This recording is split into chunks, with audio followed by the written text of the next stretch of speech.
أبا عبد الله يا أبا عبد الله.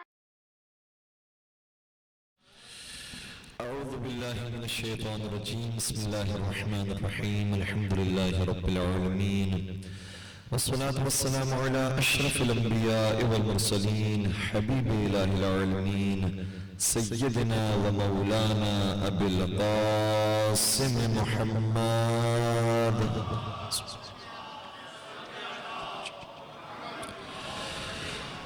وعلى أهل بيته الطيبين الطاهرين المعصومين المظلومين الذين أذهب الله عنهم الرجس وطهرهم تطهيرا.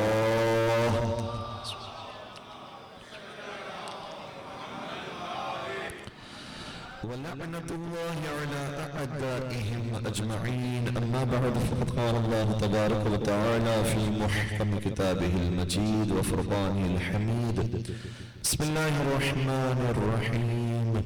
وكنتم أزواجا ثلاثا فأصحاب الميمنة ما أصحاب الميمنة وأصحاب المشأمة ما أصحاب المشأمة والسابقون السابقون أولئك المقربون. وقال الله سبحانه وتعالى أيضا: يا أيها الذين آمنوا ادخلوا في السلم كافة ولا تتبعوا خطوات الشيطان إنه لكم عدو مبين. درود پر محمد والا.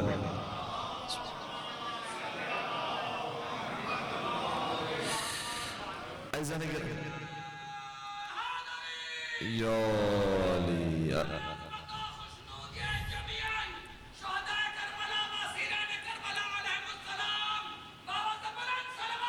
اللهم صل على محمد وآل محمد وعجل فرجهم.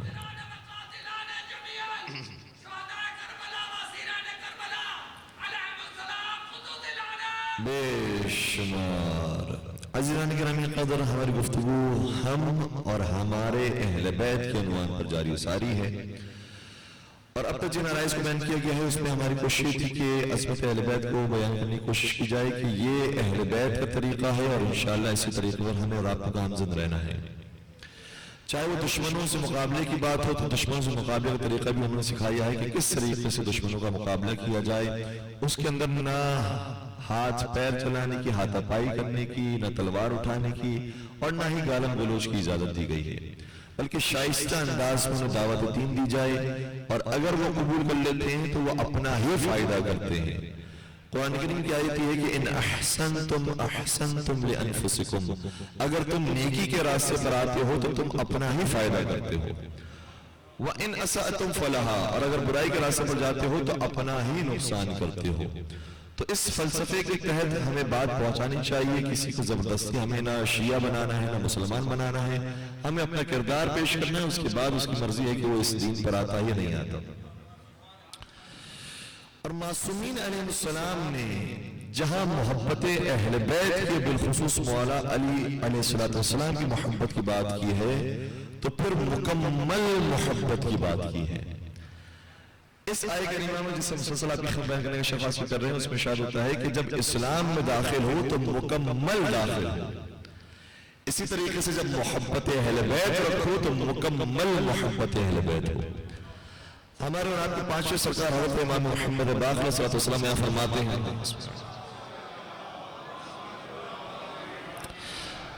ہیں کہ اے جابر، اچھا پانچویں سرکار کے زمانے میں دو جابر تھے. ایک جابر بن عبداللہ انصاری جن کے توسط سے سلام پہنچایا گیا تھا پانچویں سرکار کے حضور، اور ایک اور جابر ہیں جابر بن یزید جعفی. یہ بھی بہت جلو قدر صحابی ہیں اور 17 سال تک امام کی شاگردی میں رہے تھے. جب یہ جانے لگے امام کی یہاں سے تبلیغ کرنے کے لیے اور دوسرے شہر جانے کے لیے، کیونکہ قرآن مجید کی بھی آیت یہ ہے کہ فَلَوْلَا نَفَرَ مِنْ كُلِّ فِرْقَةٍ مِّنْهُمْ طَائِفَةٌ لِيَتَفَقَّهُوا فِي الدِّينِ وَلْيُنذِرُوا قَوْمَهُمْ إِذَا رَجَعُوا إِلَيْهِمْ لَعَلَّهُمْ يَحْذَرُونَ، کہ تم میں سے کوئی ایک گروہ کیوں نہیں نکلتا کہ وہ دین کی تعلیم حاصل کرے. اس کا مطلب یہ ہوا کہ سب کی ذمہ داری نہیں کہ وہ دین کی تعلیم حاصل کریں، کیونکہ معاشرہ کبھی بھی صرف علماء سے تشکیل نہیں پا سکتا. معاشرے کو روٹی پکانے والا آدمی بھی چاہیے، مکان بنانے والا آدمی بھی چاہیے، مریضوں کو علاج کرنے والا ان کو دوا دینے والا آدمی بھی چاہیے. تو معاشرہ مختلف افراد سے مل کر بنتا ہے. اس لیے کبھی بھی اسلام نے یہ نہیں کہا کہ سب دینی تعلیم حاصل کرنے لگ جائیں، بلکہ دینی تعلیم حاصل کرنے والا ایک گروہ ہو وہ تعلیم حاصل کرے.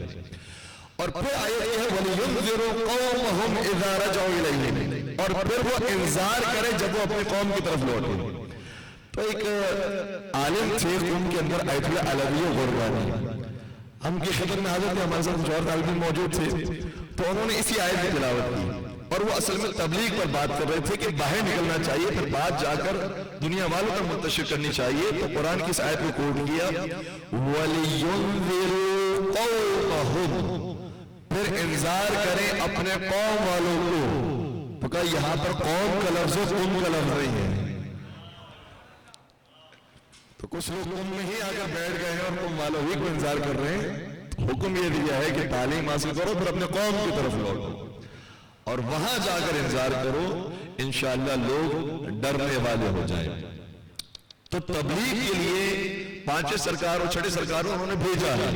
انہی میں سے ایک صحابی جابر بن یزید جوفی، جب انہیں بھیجا گیا تو ایک بڑا عجیب جملہ ارشاد فرمایا حسب الرجل ان يقول احب عليا واتولاه ثم لا يكون مع ذلك فعالا.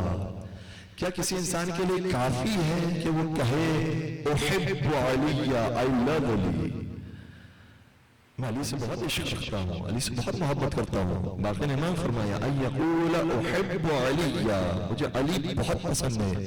علی علی کیا کہنا علی کا. ثم لا يكون مع ذلك فعالا، لیکن عمل کے میدان میں کچھ نہ کرنے والا. میں نے آپ کی خدمت بیان کر دیا، پورا حوالہ دے دیا، کتاب کافی کے اندر روایت موجود ہے. کیا یہ کافی ہے کہ انسان صرف یہ کہے احب علی، علی ہے تو بہت اچھے، مجھے بہت پسند ہے، لیکن ثم لا يكون مع ذلك فعالا، پھر کوئی کام کرنے والا نہ ہو، کوئی فعل انجام دینے والا نہ ہو، کوئی عمل کے میدان میں آگے نہ ہو، تو کیا یہ کافی ہے؟ سوال بتا رہا ہے کہ یہ کافی نہیں ہے. بہت سارے مراحل کو انسان کو اور گزارنا ہے، طے کرنا ہے. اور کسی ہمارے ملک کے ہی شاعر نے یہ کہا تھا، انور مسعود صاحب کا شعر ہے، کیا خوبصورت شعر تھا. ابھی اگست کا مہینہ بھی ہے تو اس موضوع کے لحاظ سے بیان بھی کیا سکتا ہے.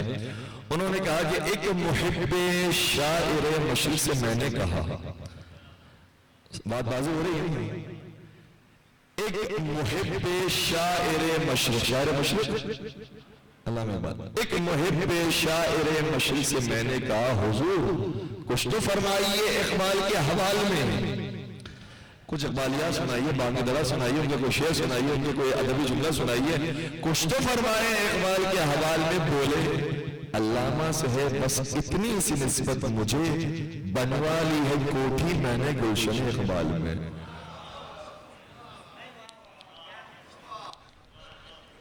تو نسبت تو ایسے آدمی کو بھی ہے، لیکن کوئی اس کو محب شاعر مشرق نہیں کہے گا.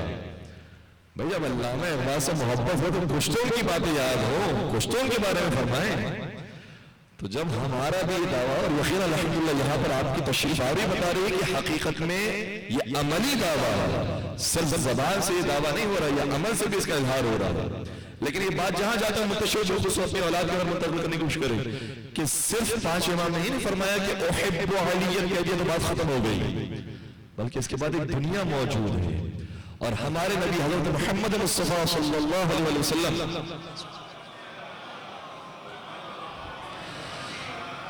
جب میرے مولا کے فضائل کو بیان کیا ہے، کیا خوبصورت انداز سے نبی اکرم نے اختیار فرمایا.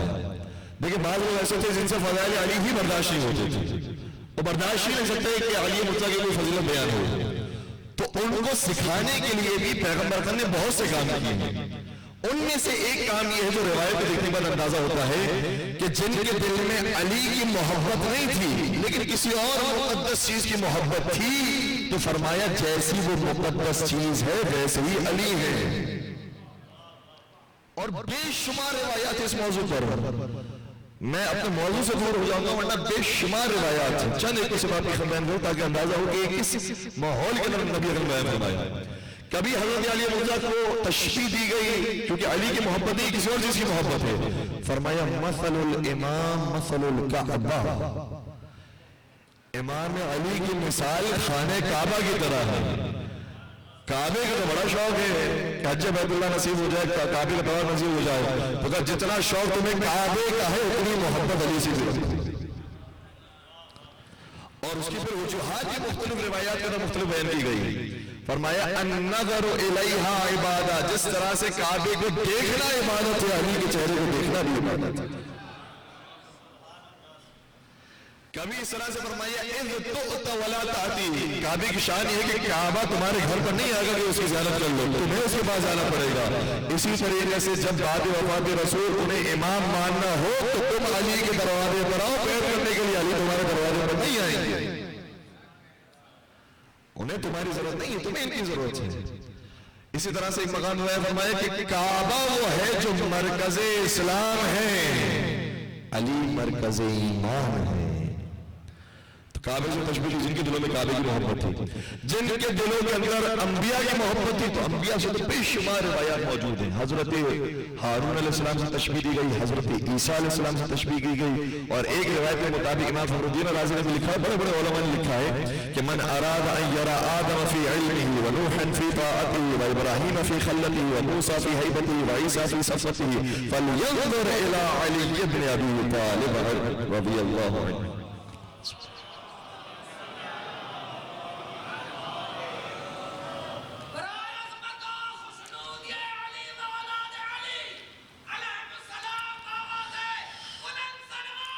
اللہم صلی علی محمد وعلی محمد وعجل فرجہم.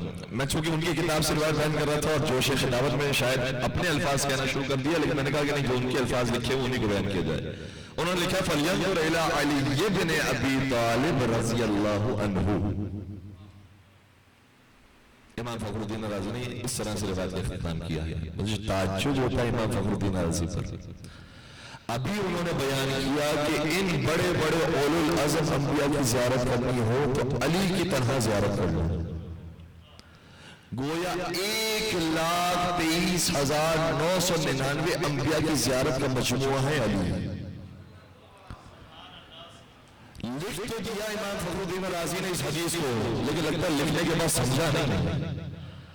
ابھی تو لکھا ہے کہ آدم کی زیارت کرنی ہے تو علی کو دیکھو, نوح کی زیارت کرنی ہے تو علی کو دیکھو, ابراہیم کی زیارت کرنی ہے علی کو دیکھو, موسیٰ کی زیارت کرنی ہے علی کو دیکھو, عیسیٰ کی زیارت کرنی ہے علی کو دیکھو. تو مجھے امام فخر الدین رازی آپ یہ بتائیے کہ آپ آدم علیہ السلام کہتے ہیں یا آدم رضی اللہ کہتے ہیں؟ نوح علیہ السلام کہتے ہیں, نوح رضی اللہ کہتے ہیں. ابراہیم علیہ السلام کہتے ہیں, ابراہیم رضی اللہ کہتے ہیں. موسیٰ علیہ السلام کہتے ہیں, موسیٰ رضی اللہ کہتے ہیں. عیسیٰ علیہ السلام کہتے ہیں, عیسیٰ رضی اللہ کہتے ہیں. جب ہر نبی کے نام کے آگے علیہ السلام کہتے ہیں تو جو سارے انبیاء کی زیارتوں کا مجموعہ اس کے نام کے آگے کیا رضی اللہ بتایا جائے گا؟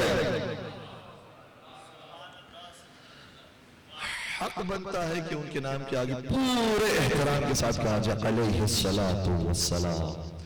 اور ہم ایک مرتبہ ٹی وی پر تھے تو انہوں نے ایک بہت بڑے صاحب جن کے ساتھ بہت ساری کلپس ہماری مشہور ہو گئی, بن بھی گئی, تو انہوں نے آف ایئر ہی بڑی گفتگو کی ہے. اس میں سے ایک گفتگو یہ تھی کہ آپ کے بزرگ جب امام علی کا نام لیتے تھے تو کہتے تھے علیہ السلام, لیکن آپ جب یہاں پر آگے آن ایئر گفتگو کر رہے ہیں تو کہہ رہے ہیں علیہ السلام.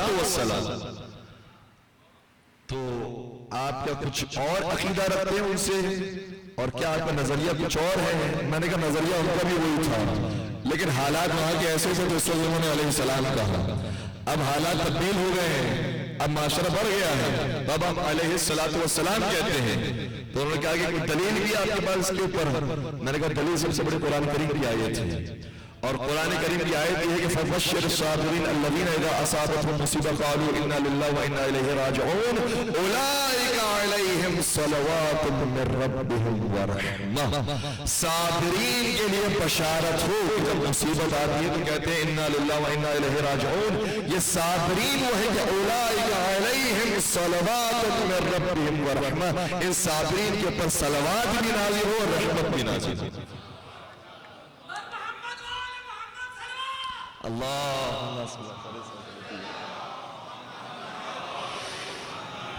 تو دنیا جہاں کے صابرین کے نام کے آگے تو صلوات کا لفظ آ سکتا ہے. جو سید الصابرین ہو, صابرین کی زینت ہو، افضل صابر ہو، اس کے نام کے آگے کیا علیہ السلام نہیں آتا. تو جو کہتے ہیں علیہ السلام وہ بھی ٹھیک کہتے ہیں.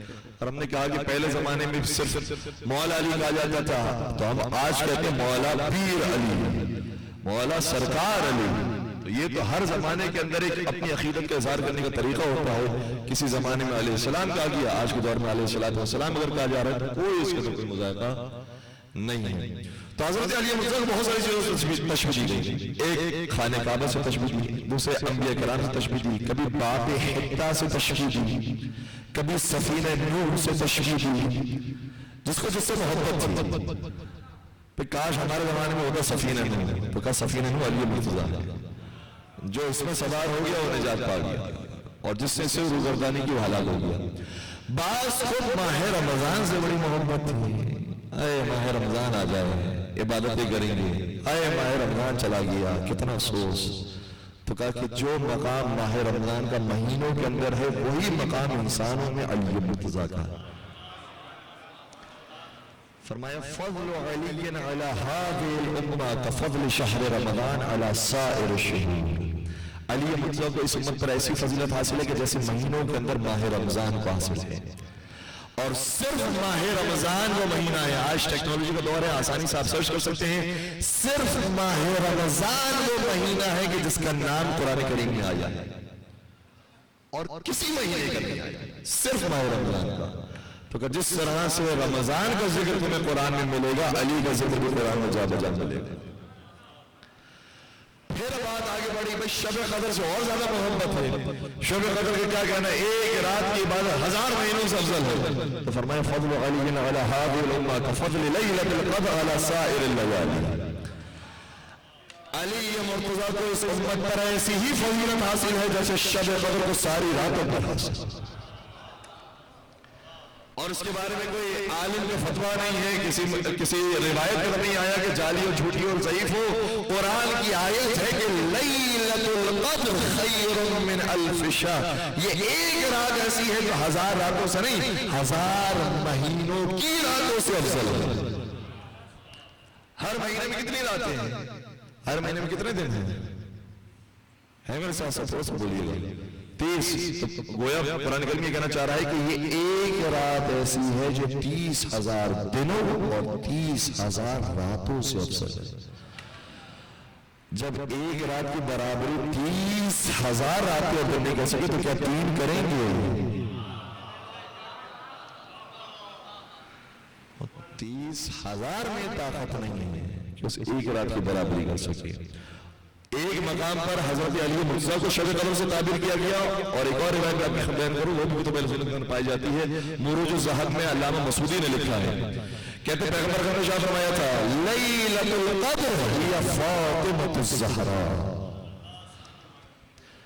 شب قدر کون ہے؟ حضرت زہرا سلام اللہ علیہا. اور پھر نبی اکرم نے آگے بیان فرمایا جو خوبصورت بات ہے، ایک رات ہے سیدہ، اور کہا جو باقی 1000 مہینے ہیں وہ بنی امیہ کی حکومت ہے. ڈر تو نہیں رہے، پریشان نہیں ہو رہے ہیں؟ میں نے حوالہ پیش کر دیا ہے، پھر بات بیان کی ہے. یہ ان کی حکومت ہے. اور پھر اس کے اندر بات یہ بیان کی، علامہ مسعودی کی خاص بات یہ ہے، انہوں نے کہا میں نے اس روایت پر سرچ کیا، تحقیق کی کہ جو نبی اکرم نے بیان کیا تھا کہ ان کی حکومت 1000 مہینے تک رہے گی، تو کیا واقعاً 1000 مہینے کی رہے گی؟ تو کہا خدا کی قسم نہ ایک مہینہ کم تھا نہ ایک مہینہ زیادہ تھا.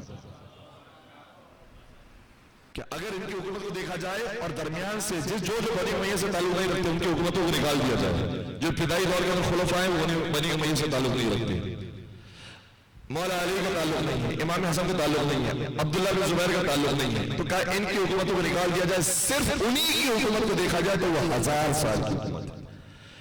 پیغمبر کیا فرمانا چاہ رہے ہیں؟ فرمانا چاہ رہے ہیں یہ ایک رات 1000 مہینوں سے افضل ہے. وہ 1000 سال تک حکومت کرتے رہے، نام علی کو مٹانے کی کوشش کرتے رہے. فاطمہ زہرا کا ایک خطبہ فدق سفر بھاری مل کے عظمت حضرت زہرا پر درود پڑھ دیجئے محمد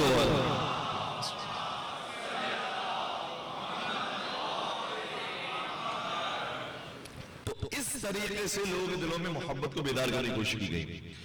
اور نہ صرف یہ کہ اس سے پھر نسبت دی ہے، کبھی یوم جمعہ سے نسبت دی ہے، جمعے کا دن جس طرح سے دنوں کا سردار ہے، علی تم بھی اس امت کا سردار ہے، کوئی چیز نہیں چھوڑی، حتیٰ یہ فرمایا کہ علی تمہاری مثال جبرائیل کی طرح ہے، جس طرح فرشتوں میں جبرائیل کا مقام ہے، تمہارا مقام انسانوں میں اسی طریقے سے، جبرائیل سید الملائکہ ہیں تو آپ سید الاوصیاء ہیں، آپ بھی سید و سردار ہیں۔ اس قدر محبت کو ڈیولپ کرنے کی کوشش کی گئی۔ تو کچھ لوگ ایسے ہیں کہ جو اب تک اس معیار پر نہیں پہنچے ہیں کہ دل کے اندر جگہ دیں، علی کی مرتضیٰ کی محبت دل کے اندر آ جائے، جبکہ نبی اکرم نے اتنی کوشش کی ہے۔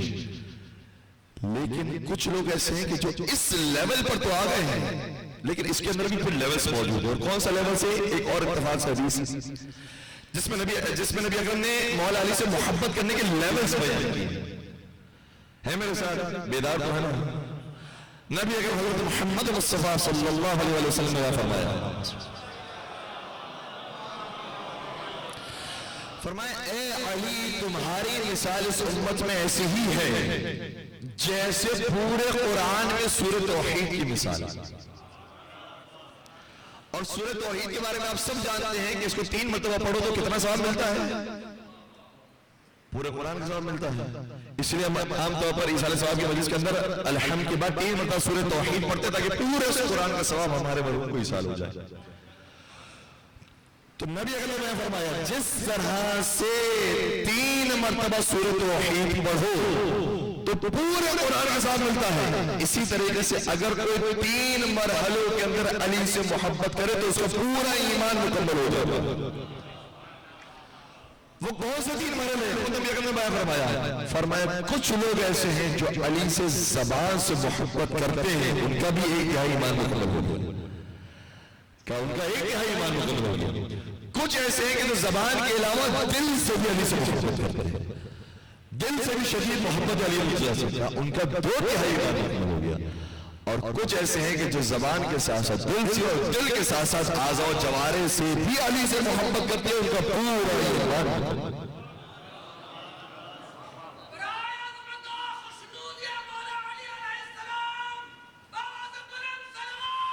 اللہم صلی علی محمد وآل محمد وعجل فرجہم۔ روایات اب بہت ساری ہیں، اور میں نہیں کہتا کہ محبت اہل بیت اگر صرف زبان کی حد تک ہو یا دل کی حد تک ہو تو کوئی فائدہ نہیں دے گی، بہت فائدہ دے گی، بہت فائدہ دے گی، لیکن اہل بیت پر دیکھنا چاہتے ہیں وہ مقام اور ہے۔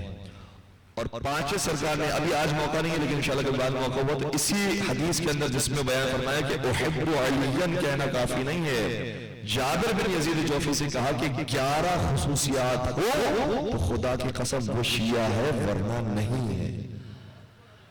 وہ 11 خصوصیات کیا ہیں انشاءاللہ اگر موقع ہوا تو بعد میں بیان کرنے کی کوشش کریں گے، لیکن اتنا طے ہے کہ جتنا ان کے ہم قریب ہو سکیں، ان کے نقش قدم پر چل سکیں اتنا اچھا ہے۔ اور نقش قدم پر چلنے والے ہیں، میں نے عرض کیا کہ آپ کی خدمت میں کہ ایسا نہیں کہ نقش قدم پر چلنے والے نہیں ہیں، چھڑے سرکار حضرت امام جعفر صادق علیہ السلام،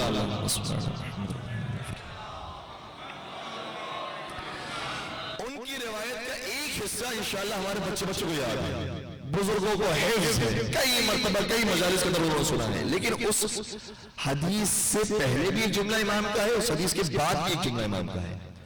وہ جملہ جو حفظ ہے وہ کون سا ہے؟ امام نے شاہ فرمایا کونو لنا زینا، تھوڑا میرا بھی ساتھ دیجئے گا، کونو لنا زینا ولا تکونو علینا شینا، ہمارے لیے باعث زینت بننا، باعث ننگوارنا بننا، یہ امام کا جملہ ہے، اور یہ کئی سارے اماموں کا جملہ ہے کہ ہمارے لیے باعث زینت بنو، باعث فخر بنو، باعث ننگوارنا بنو۔ لیکن اس سے پہلے بھی ایک جملہ اس کے بعد بھی جملہ، اس سے پہلے جملہ یہ ہے، امام نے شاہ فرمایا یا معشر الشیعہ انکم قد نسبتم علینا، اے ہمارے شیعہ تمہاری نسبتیں ہماری جانب ہیں۔ لوگ تمہیں دیکھتے ہیں تو کہتے ہیں کہ ایسے ہوں گے امام جعفر صادق، اس سے کچھ بہتر ہوں گے امام جعفر صادق، اس سے کچھ اور بہتر ہوں گے امام باقر، اس سے کچھ اور بہتر ہوں گے مولا حسن، مولا حسین، مولا علی، تو یہ تمہیں دیکھتے ہیں اور فیصلہ کرتے ہیں کہ اچھا ان کے امام ان سے کچھ اور بہتر ہوں گے۔ اب وہ ظاہر سی بات ہے کہ وہ اپنے حساب سے اپنے ظرف کے حساب سے بات کرتے ہیں، انہیں نہیں معلوم کہ ہم کہاں پر ہیں وہ کہاں پر ہیں، لیکن جو جیسا ہوتا ہے اس کے بعد اسی سے فیصلہ ہوتا ہے۔ ہمیں تھوڑی معلوم ہے کہ یہودیوں کا جو پیشوا ہے اس کے بارے میں کیا ان کا عقیدہ ہے، لیکن ہم نے یہودی قوم کو دیکھا، ہم نے کہا کہ پیشوا ان کی کچھ اس سے بہتر ہوگا، عیسائیوں کو دیکھا کہ اس سے بہتر ہوگا، کسی بھی اور قوم کو دیکھا ہم نے کہا اس سے کچھ بہتر ہوگا۔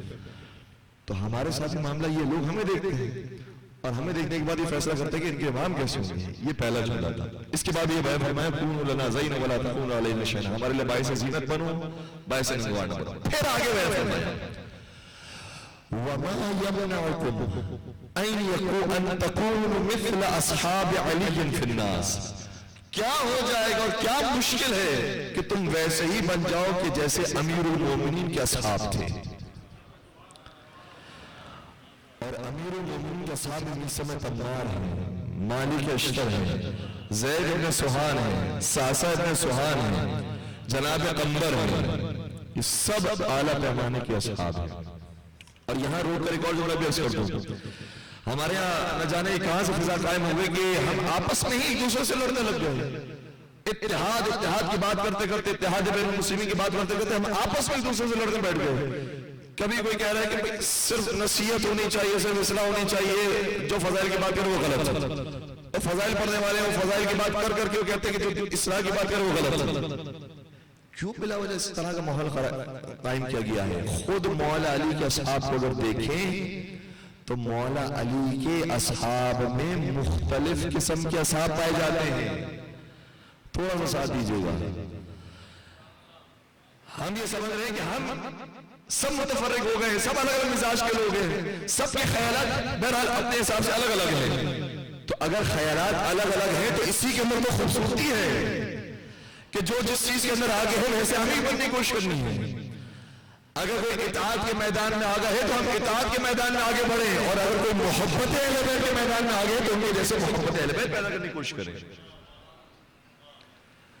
مالک اشتر بہت بڑے جنگجو تھے، بہت بڑے مجاہد تھے، بہت بڑے پہلوان تھے، لیکن اگر کتابوں کو دیکھا جائے علماء بیان فرماتے ہیں کہ اتنے بڑے بہادر، اتنے بڑے شجاع ہونے کے باوجود بھی انہوں نے کوئی ایسی روایت اور ایسی حدیث نقل نہیں کی ہے کہ جیسے جناب کمیل نے نقل کی ہے۔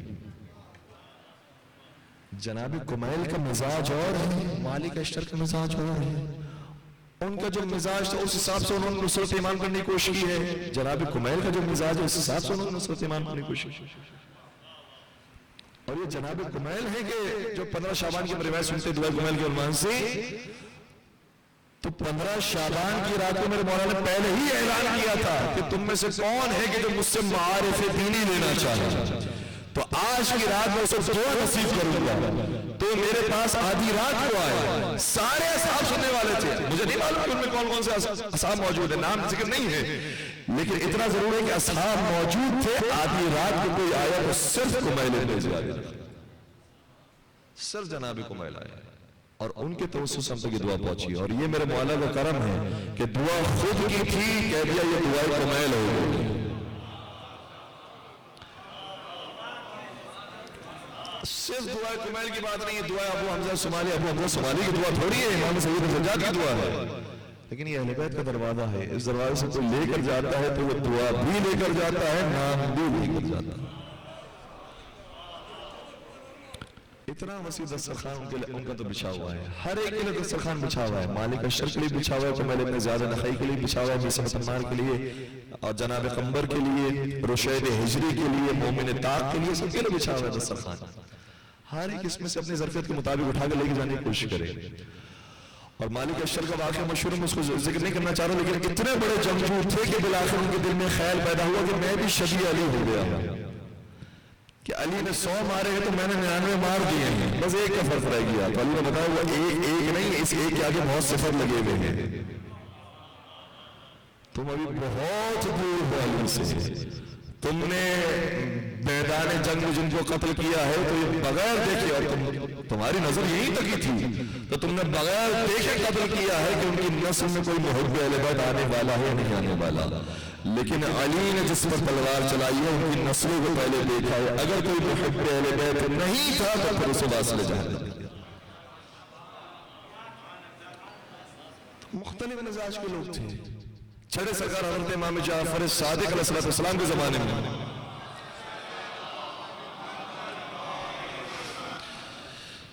ایک بہت جلیل القدر صحابی ہیں، ان کا نام ہے مفضل بن عمر، لیکن ان کا نام جو بیان کرتے ہیں تو فوراً وضاحت دے دیتے ہیں کہ ان کا اس کو تعلق نہیں ہے. نام کیا ہے؟ مفضل بن عمر. اور پوری یہ کتاب آج بھی موجود ہے توحید مفضل کے نام سے. اور یہاں پر مجھے کہنے دیجئے وہ توحید مفضل نہیں ہے، وہ توحید امام جعفر صادق علیہ السلام ہے.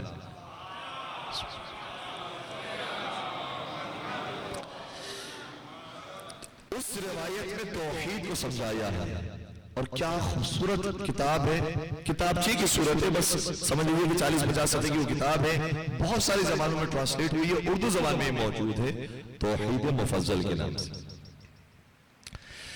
جناب مفضل کی شکایت کرنے کے لیے کچھ اصحاب پہنچے چھڑے امام کی خدمت، اور ان اصحاب کے نام موجود ہے روایت میں، لیکن اتنے بڑے بڑے جلیل القدر اصحاب ہیں جن کے نام آپ نے یقیناً سنے ہوں گے، اس لیے میں نام بیان نہیں کر رہا کہ کوئی یہ نہ سمجھے کہ بھئی یہ ایسے نکلے ہیں، اس لیے نام بیان نہیں کر رہا. بہت جلیل القدر اصحاب آئے چھڑے امام کی خدمت میں. مدینے میں چھڑے امام موجود تھے، مفضل کوفہ میں موجود تھے. یہ مدینے میں آئے، شکایت لے کر آئے مفضل کی کہ مفضل کے یہاں پر بدماش قسم کے لوگ آتے ہیں، اوباش قسم کے لوگ آتے ہیں، اور مجھے اگر اجازت دے تو میں اپنی زبان میں کہوں کہ ہمارے زمانے کے ملنگ آ جاتے ہیں ان کے پاس. متقی پرہیزگار شریف نیک سادے لوگ نہیں آتے، ملنگ قسم کے لوگ آتے ہیں.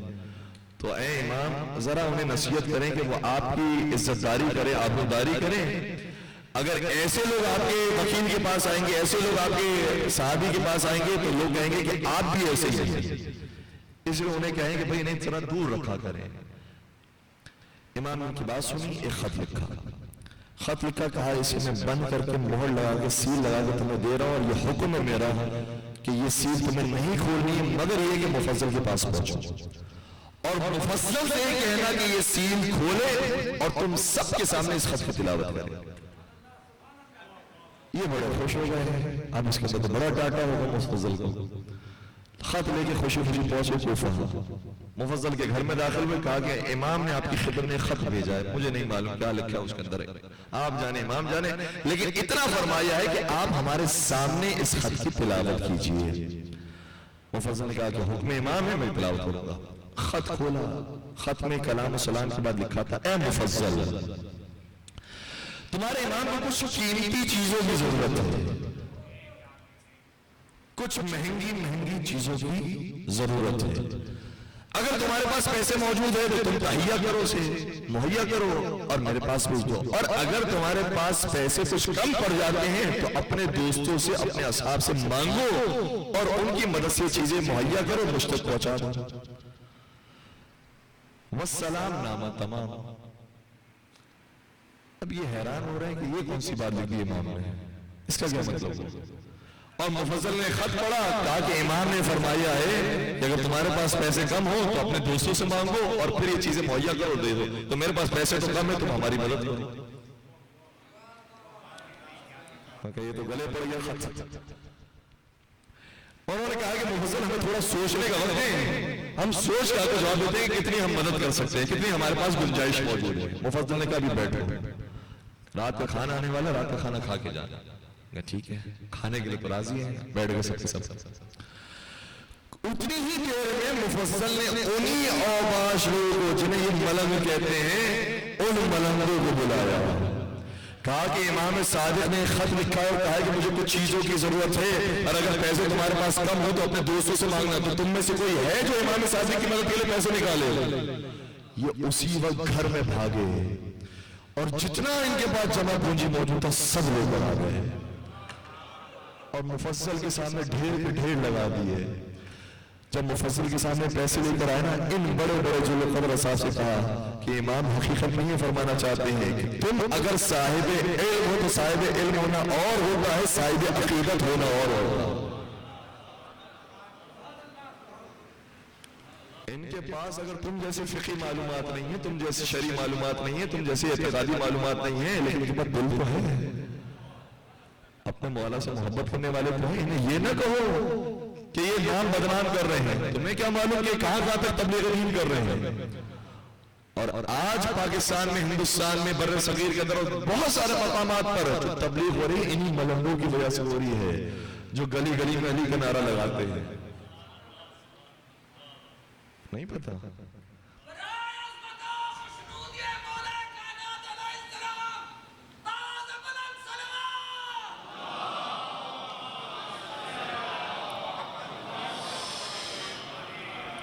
تھوڑا سا وسعت قلبی پیدا کرنے کی ضرورت ہے. یہ سب ہمارے بھائی ہیں، سب ہمارے دوست ہیں. جب ہم اتنے بڑی بات کرتے ہیں کہ ہمارے تمام مکاتب فکر ہمارے بھائی ہیں، اتحاد بین المسلمین کی بات کرتے ہیں، تو اتحاد بین المؤمنین تو پہلے ہونا چاہیے. ایک دوسرے کے بارے میں اس طرح کے الفاظ استعمال نہ کریں کہ اس نے کیا کیا ہے، اس نے تو قوم کو تباہ کر دیا ہے اور یہ خود آئے ہیں قوم کی اصلاح کرنے کے لیے. تم نے تو ابھی ابھی شروع کیا ہے. پورا مکتب تشیع پہنچا ہے تو ان کی وجہ سے پہنچا ہے. اور ذاکرین کی واقعی بڑی خدمات ہیں. اور ہمارے یہاں کبھی کبھار ذاکرین کے لفظ کو محدود کر دیا جاتا ہے ان افراد کے لیے کہ جو بغیر تحقیق کی بات کرتے ہیں. یہ کس نے کہا کہ ذاکرین بغیر تحقیق کی بات کرنے والوں کو لکھا جائے؟ ذاکرین کہا جاتا ہے ذکر امام حسین کرنے والوں کو، ذکر اہل بیت کرنے والوں کو، ذکر امام علی کرنے والوں کو. تو پہلے کے جو ذاکرین تھے جو فضائل بیان کرتے تھے، ذکر علی کیا کرتے تھے، ذکر محمد والے محمد کیا کرتے تھے، تو جو تحقیق کے ساتھ کیا کرتے تھے ان کا مقام بہت بلند ہے. واقعی ان کی تحقیق ہوتی تھی. وہ کوئی ہوا کے اندر بات نہیں کرتے تھے، بہت تحقیق کے ساتھ بات کرتے تھے. آج بہت سارے افراد وہ ہیں کہ جو انہی کی باتوں کو نقل کر رہے ہیں. بڑی خدمات ہے ان کی. اور ہر طرح کے مزاج کے لوگ موجود ہیں. اس لیے کہیں کوئی یہ نہ سمجھے کہ مجھ سے بہتر، مجھ سے افضل کون ہے. تم سے افضل بہت سے لوگ پڑے ہیں. ولی خدا بہت پڑے ہوئے ہیں. امام کے نوکر، امام کے خادمین بہت موجود ہیں. تو محبت کی کچھ قسمیں ہیں اور بہرحال ہم ہر ایک کی کوشش کر سکتے ہیں کہ تھوڑا سا اور اس میدان میں قدم رکھے، تھوڑا سا اور آگے بڑھ جائیں. ایک موجودہ زمانے کی مثال بھی آپ کو بیان کرو اور پھر بات میں مکمل کر دوں. شیخ طوسی علیہ الرحمن کا نام یقیناً آپ سبھی نے سنا ہوگا، آپ تمام اس سے زیادہ بہتر جانتے ہیں. شیخ طوسی علیہ الرحمن نے ہر علم کے اندر کام کیا ہے اور ان کی کتابیں واقعی ایسی ہے کہ آج کے دور میں بھی حوزہ علمیہ کے اندر اگر انسان کسی ایک فیلڈ میں ماہر بننا چاہتا ہے تو جس بھی فیلڈ کے اندر چلا جائے شیخ طوسی کی کتاب پڑھے بغیر وہ ماہر بن نہیں سکتا. چاہے فقہ کا موضوع ہو، ان کی کتاب موجود ہے، کتابیں مبسوط ہیں. چاہے حدیث کا موضوع ہو، حدیث کے موضوع پر جو 4 کتابیں ہمارے مشہور کتب اربعہ، ان 4 میں سے 2 کتابیں ان کی لکھی ہوئی ہیں، تہذیب الاحکام اور استفسار. انہوں نے وہاں پر 6 کتابیں لکھی. سائے ستہ ہم نے کہا کتب اربعہ، اور بہت اچھا کیا کہ ہم نے یہ نہیں کہا کہ ہماری 4 کتابیں صحیح کتابیں ہیں. انہوں نے کہا 6 کتابیں صحیح کتابیں ہیں، اور آج وہ افسوس کر رہے ہیں کہ ہمارے بزرگوں نے صحیح کیوں کہہ دیا تھا. بہت سارے مسائل پیدا ہو گئے ہیں کہ اس کے اندر سے ایسی ایسی چیزیں نکلیں گی جس سے ہمارا مذہب کم ثابت ہو رہا ہے، دوسروں کا مذہب زیادہ ثابت ہو رہا ہے. تو ہماری کتاب 4 کتب اربعہ، اس میں سے 2 کتاب شیخ طوسی کی. دعا کے موضوع پر آئیے تو دعا کے موضوع پر اتنی بہترین کتاب لکھی. آج بھی جو دعا کی کتاب لکھی جاتی ہے تو اس کتاب کے بغیر نہیں لکھی جا سکتی. مصباح المتحجج، بہترین کتاب دعا کے موضوع پر. اعتقادات کے موضوع پر آ جائے تو پھر ان کی کتاب ہے. فہرست کے موضوع پر آ جائے پھر ان کی کتاب ہے. رجال کے موضوع پر آ جائے پھر ان کی کتاب ہے. کتابوں پر کتابیں لکھی. لیکن جو انہوں نے بنیادی اور ابتدائی کتاب لکھی تھی تقریباً اپنے زمانے کے اختتام پر، اس کتاب کا نام ہے کتاب النہایہ. فقہ کے موضوع پر لکھی ہوئی کتاب تھی. جب انہوں نے کتاب لکھی تو کتاب بڑی مشہور ہوئی، شیخ طوسی کے نام تو زمانے میں بھی مشہور ہوئی. تو کچھ علماء نجف سے باہر رہتے تھے، ان تک جب یہ کتاب پہنچی تو انہوں نے تحقیق کرنا شروع کی کہ یہ کتاب کتنی وزنی ہے، واقعی یہ حق رکھتی ہے کہ حوزہ علمیہ کے اندر رائج کی جائے. تو انہوں نے جب تحقیق کی، ان کے بھی نام موجود ہے، نام ذکر نہیں کر رہا، کہ انہوں نے جب تحقیق کی تو اس نتیجے پر پہنچے کہ نہیں بھائی اس کے اندر اتنا وزن نہیں ہے، بہت اعتراضات ہو سکتے ہیں، ضعیف حدیثیں بھی ذکر ہو گئی ہیں، اتنی کوئی وزنی کتاب نہیں ہے کہ اس کو حوزہ علمیہ کے اندر رائج کیا جائے. انہوں نے آپس میں ڈسکشن کیا اور طے کیا. اچھا، یہ تلاش میں تھے کسی ایسی کتاب کی جو بہت مضبوط ہو فقہ موضوع پر تاکہ اسے حوزے کے اندر رائج کیا جائے. کچھ ہی دنوں کے بعد نجف اشرف ان کا جانا ہوا اور نجف اشرف میں امیر کائنات حضرت علی بن ابی طالب علیہ السلام کی خدمت میں حاضر ہوئے اور جب مولا علی کی خدمت میں آئے تو ان کی حاجت یہ تھی، اللہ اکبر، ان کی حاجت یہ نہیں ہے کہ ہمارے رزق میں اضافہ ہو جائے، ہمارے مال میں اضافہ ہو جائے، ہماری اولاد ہمیں نصیب ہو جائے، ہمیں ویزا لگ جائے کہیں کا، ہمارا امتحانات ہمارے کامیابی کے ساتھ حل ہو جائیں، ہمارا فلاں مسئلہ حل ہو جائے۔ ان کا مسئلہ یہ تھا کہ قوم کے اندر جو فکر کا اتنا فقدان ہے اس کے لیے بہترین کتاب کا ہمیں پتہ چلے۔ اے مولا آپ بتائیے کہ آج کے زمانے کی فکر کی بہترین کتاب کون سی ہے؟ اور اس دعا کو مانگنے کے لیے آداب دعا بھی سارے انہوں نے انجام دیے، پہلے غسل کیا، پھر دعائیں مانگی، پھر مولا علی کے حرم میں پورے آداب کے ساتھ داخل ہوئے، مولا علی کی زیارت پڑی، پھر جا کر اپنی دعا طلب کی کہ مولا آپ بیان فرمائیے بہترین کتاب فقہ کے موضوع کون سی؟ کچھ دن تک یہ کرتے رہے، کوئی جواب نہیں آیا، یہاں تک کہ خواب میں حضرت امیر کائنات تشریف لائے۔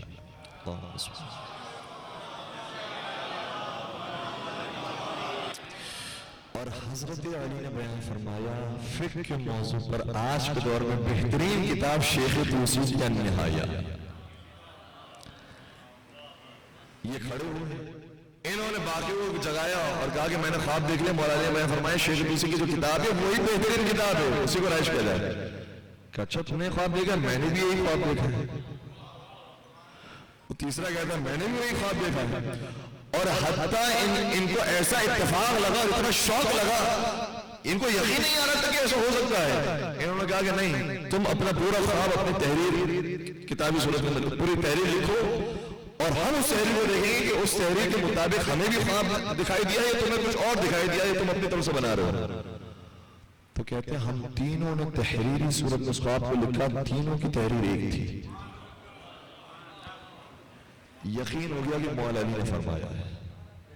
اب ہم سب چلے شیخ توسی کے پاس اور شیخ توسی کی خدمت میں حاضر ہوئے تو شیخ توسی نے ہمارا استقبال کیا اور استقبال کرنے کے بعد فرمایا جب تک میرے مولا نے نہیں فرمایا تھا کہ تم ہمارے پاس آؤ اس وقت تک نہیں آئے۔ گویا شیخ توسی بھی جانتے تھے کہ کیا ہونے والا اور کیا ہوا ہے خواب کے اندر۔ یہاں تک میں بات لے کر آ گیا، اصل بات اس کے بعد ہے کہ شیخ توسی اس معیار پر، اس لیول پر تھے اپنے جوانی میں کہ مولا علی سے تائید حاصل ہو گئی۔ اتنے علماء آ گئے ان کی خدمت میں کہ بھئی مولا علی نے آپ کو سند دے دیا، آپ کی کتاب قبول ہو گئی۔ اتنی بہترین سند حاصل کرنے کے باوجود، مولا کی تائید حاصل کرنے کے باوجود، کیا انہوں نے اس کے بعد کتابیں لکھنا چھوڑ دی؟ شاید نہیں پہنچے۔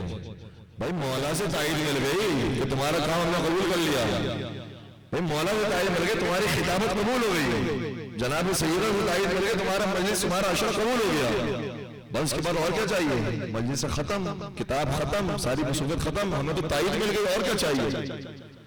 شیخ توسی نے اس کتاب کے بعد بہت سی اور کتابیں لکھی، یہاں تک کہ مرتدم تک کتابیں لکھی، اور شیخ توسی کا لقب پڑ گیا سمانیہ، یعنی انہوں نے 80 کتابیں لکھی۔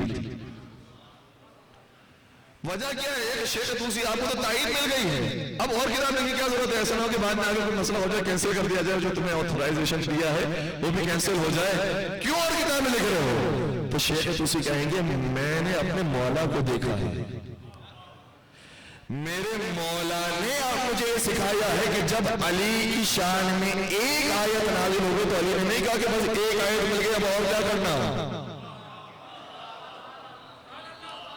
عمل پہ عمل کرتے رہے، عبادتوں پر عبادت کرتے رہے، شجاعت کے جواب دکھاتے رہے، سخاوت کرتے رہے، انفاق کرتے رہے، قربانیاں دیتے رہے۔ علی صرف نام کے علی نہیں تھے، علی ہر مرحلے کے اندر علی دکھائی دیتے تھے۔ ان کی پرواز میں کہیں پر بھی جھکاؤ نظر نہیں آتا، بلندی پر ان کی پرواز تھی کہ جب علی ایک آیت کے بعد کفایت محسوس نہیں کرتے ہیں تو مجھے علی کی اگر ایک تائید مل گئی تو میں کفایت محسوس کروں۔ جب علی یہ چاہتے ہیں کہ ان کے ہر عمل کے اوپر خدا کی تائید ہو تو میں بھی یہ چاہتا ہوں کہ میرے ہر عمل کے اوپر میرے مولا کی تائید ہو۔ یا علی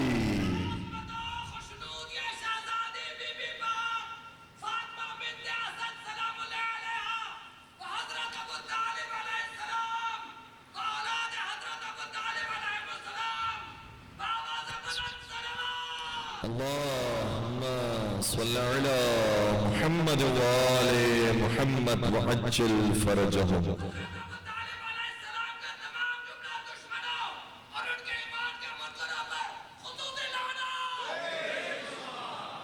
تو ہم یہ عرض کر رہے تھے کہ شیخ طوسی رکے نہیں ہیں، اور شیخ طوسی کا جو لقب سمانیہ پڑا ہے اس کی بہت ساری اور وجوہات بھی ہیں. سمانیہ کہا جاتا ہے 80 کو، 80 کو. انہوں نے 80 کتابیں لکھی، اس لیے انہیں سمانیہ کہا گیا.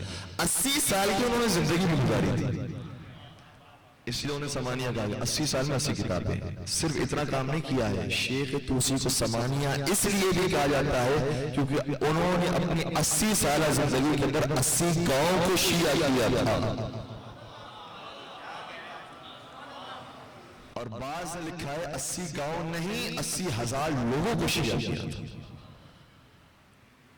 ان کا سفر جاری و ساری رہا، زندگی کے آخری مرحلے تک وہ کوشش کرتے رہے. یہ میں نے بات اس لیے بیان کی ہے کہ بعض افراد، اور یقیناً اس طرح سے تائید حاصل ہوتی ہوگی، کبھی گھر کے اندر انہیں یہ کرامت نظر آتی ہے، انہوں نے عزاداری برپا کی تو کوئی پرچم دکھائی دیا، عزاداری برپا کی کہیں سے خون جاری ہوتا ہوا دکھائی دیا، تائید مل جاتی ہے کہ ہماری مجلس قبول ہو گئی، ہماری عزاداری قبول ہو گئی. بہت اچھی بات ہے، لیکن اس پر رک جانا ہے اور شدت کے ساتھ عزاداری ہو اور سفر کو آگے بڑھانا ہے.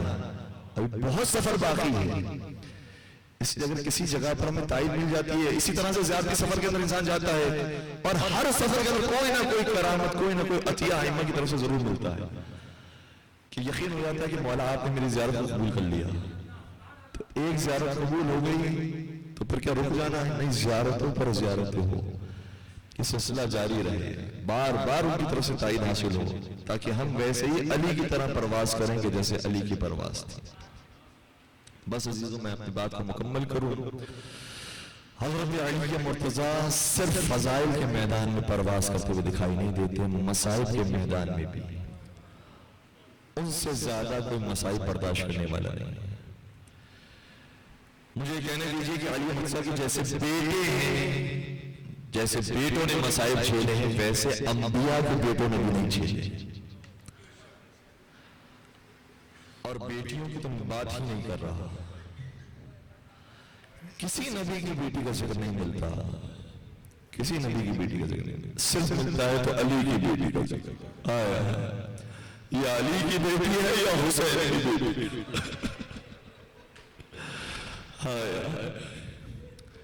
کس بلندی پر پرواز تھی اور کیسے یہ گھر اجڑ گیا. بس عزاداروں، اس کاروان کو قیدی بنا کر کوفہ لایا گیا.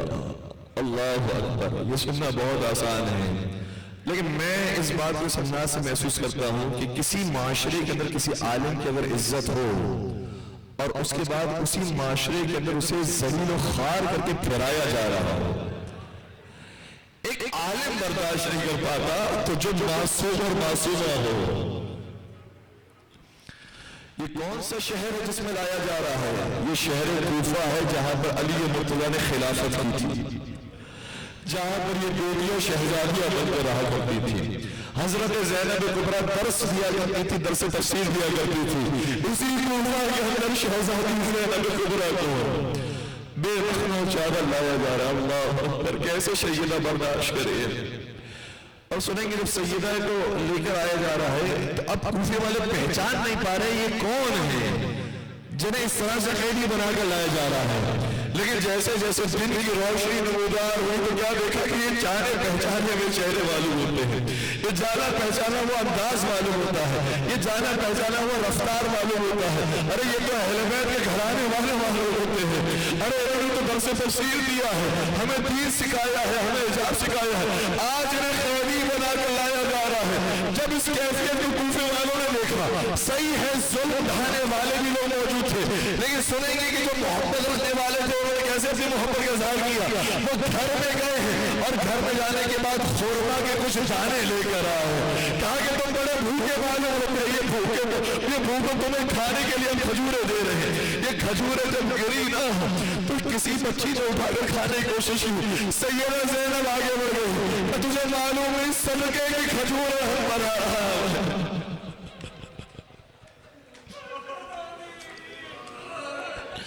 جیسے ہی بی بی کا جملہ سنا کسی شخص نے آگے آگے سوال کیا مگر تم ہو کون سے لوگ جن پر صدقہ حرام ہے؟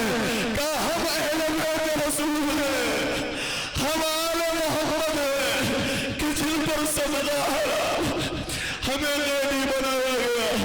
بس اللہ دارو اس منزل سے بی بی گزر گئی اور اب منزل اور سخت ہو گئی۔ ابن زیاد ملعون کے دربار میں بی بی کو لایا گیا۔ ایک ذاکر یہ مسائل پڑھ رہا تھا اور اس نے مقتل کا یہ جملہ پڑھا کہ مقتل میں لکھا ہے دخلت زینب علی ابن زیاد۔ اس وقت کو یاد کرو جب زینب ابن زیاد کے دربار میں داخل ہوئی، ایک مرجع ہشکیاں مار مار کے رونے لگا، ہشکیاں مار مار کے بلند آواز سے رونے لگا۔ ذاکر دوسرا جملہ پڑھنا چاہتا تھا، اس مرجع نے روک دیا، کہا پہلے مجھے ہی سننے کا حق ادا کر دیتے، تجھے معلوم ہے تو نے کیا کہہ دیا؟ ارے چادر تطہیر میں جن کا حجاب تھا، جن کے گھر سے حجاب چلا تھا، جن کی شان میں آئے تطہیر اتری تھی، اس تطہیر والی بیوی کو شرابیوں کے دربار میں بے معنی چادر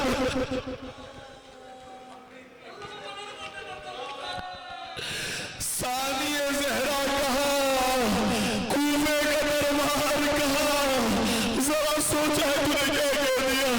لیکن میں کہوں گا اے مرجوش، آپ کا حق بنتا ہے کہ اس جملے میں ایسے گریا کرے، لیکن منزل اس سے اور زیادہ سخت ہے۔ اب بیوی نے جو دربار میں دیکھا تو کیا دیکھا؟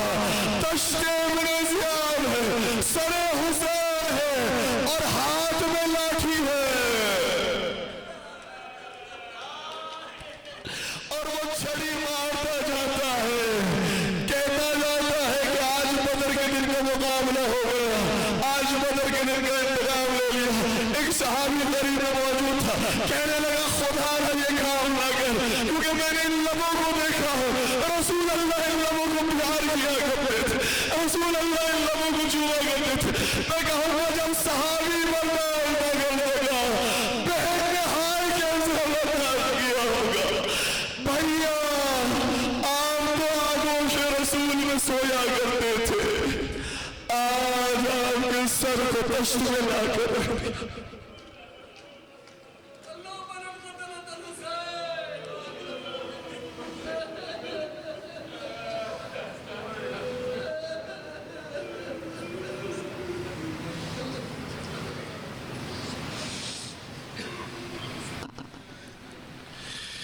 ألا ولعنة الله على القوم الظالمين وسيعلم الذين ظلموا أي منقلب ينقلبون۔ پالنے والے ناصر گرمال حضرت سید کائنات میں جگہ نصیب فرما، ان آنسوں کے صدقے میں ہم سب کو کربلا اور شام کی ذات نصیب فرما۔ پروردگار ان آنسوں کے صدقے میں ہمیں سچی توبہ کرنے کی توفیق عطا فرما، ان آنسوں کے صدقے میں ہمارے گناہ کبیرہ صغیرہ کی مغفرت فرما، ہمارے مرحومین کی مغفرت فرما، بالخصوص جن کی اصالہ ثواب کی مجلس میں مدد کی گئی ہے، پروردگاروں نے جوار معصومین میں جگہ نصیب فرما۔ پالنے والے ہمیں کوئی غم نہ دینا، سوائے آئے مہمان حسین صلی اللہ علیہ وسلم کے۔ پروردگارہ جتنے پریشان المؤمنین ہیں انہیں جناب ام المصائب حضرت زینب کبریٰ کا واسطہ ان تمام کی پریشانیوں کو دور فرما۔ اگر یہ مشکلات امتحان بن کر ہماری زندگی میں آئیں تو اس پر صبر و شکر کرنے کی توفیق عطا فرما۔ پالنے والے حضرت زینب کا واسطہ، ان کے پاک اولاد کا واسطہ ہے، بے اولاد مومنین کو اولاد صالح نرینہ نصیب فرما، بے روزگار مومنین کو برسر روزگار فرما، صاحبان روزگار کے رزق میں اضافہ فرما، اور تمام مظالم سے انتقام کے لیے بالخصوص کربلا کوفہ اور شام کے مظالم سے انتقام کے لیے اپنی آخری حجت وارث حسین حضرت حجت بن حسن کے ظہور میں تعجیل فرما، ہمیں ان کے عاشقین محبین سچے چاہنے والے مانے والے مشمار فرما۔ ربنا تقبل منا انك انت السميع العليم وتب علينا انك انت التواب الرحيم برحمتك يا ارحم الراحمين۔